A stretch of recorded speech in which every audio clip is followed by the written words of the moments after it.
Magandang araw! Alam mo ba na may isang santo na matapang na nagpaalala sa mga hari at pinuno na bumalik sa Diyos? Ngayon ay ginugunita natin si San Gildas ang Pantas, isang monghe at guro noong ika-6 na siglo. Nabuhay siya sa panahong puno ng kaguluhan at moral na pagbaksak. Hindi siya nanahimik. Hindi siya natakot magsabi ng katotohanan. Sumulat siya ng mga babala at panawagan ng pagsisisi upang maibalik ang pananampalataya ng kanyang bayan. Ipinapaalala sa atin ni San Gildas na ang tunay na pagmamahal sa Diyos ay may lakas ng loob. Minsan, kailangan nating magsalita para sa katotohanan, kahit mahirap. Ang pagbabago ay nagsisimula sa puso. Ang pagbabalik loob ang daan sa paghilom.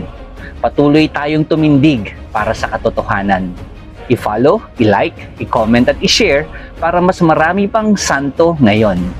San Gildas ang Pantas, ipanalangin mo kami.